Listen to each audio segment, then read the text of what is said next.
8h11. Bonjour Elisabeth.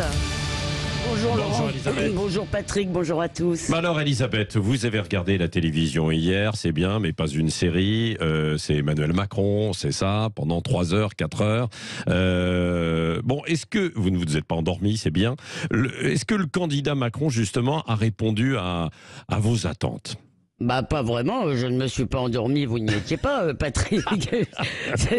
Moi j'espérais qu'il allait esquisser un grand projet, vous voyez, nous fixer un cap, développer une grande vision pour la France. Bon, honnêtement, c'était assez ennuyeux, hein. On s'est moqué souvent du Macron 2017, de ses grandes envolées, vous savez, c'est notre projet.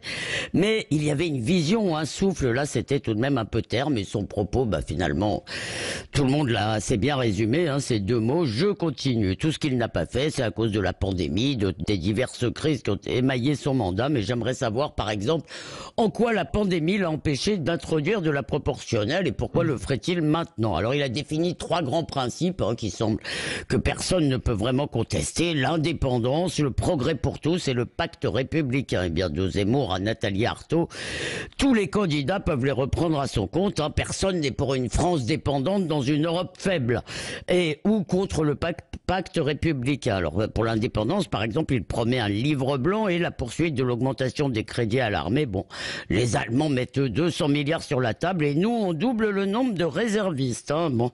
Alors ensuite, il a parlé de souveraineté populaire, d'accord, mais de quel peuple s'agit-il? Là, c'est important tout de même, parce que Emmanuel Macron nous parle tout le temps de souveraineté européenne. Alors on aimerait savoir, est-ce qu'il va essayer, comme il l'a déjà fait sans grand succès d'ailleurs, d'aller vers plus d'intégration? Et puis il y a la méthode, hein. Il paraît qu'il va gouverner avec nous. Alors j'espère que vous êtes prêts, Patrick, à gouverner. Mais avec tout ça, eh bien, on ignore comment il compte remédier, ça c'est quand même plus grave, aux fractures françaises, au communautarisme, à la relégation de la France périphérique. Ça, on ne sait pas. Est-ce que vous n'exagérez pas un peu? Est-ce qu'il n'a pas annoncé quand même des mesures? Oui, c'est vrai, il a annoncé beaucoup de mesures, plutôt des mesures de droite, dit-on. À ce sujet, d'ailleurs, la droite est un peu ridicule en disant il m'a copié, hein.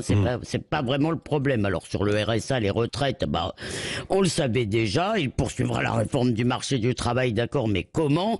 Et attention, grande réforme, Pôle emploi devient France Travail, hein.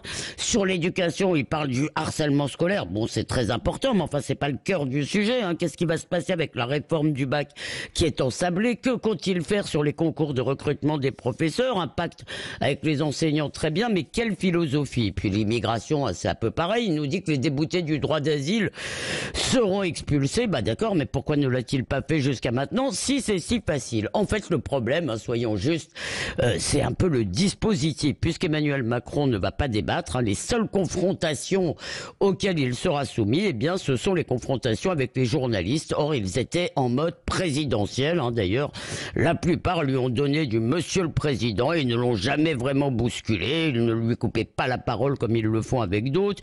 Ils ne l'ont pas vraiment interrogé sur son bilan, par exemple.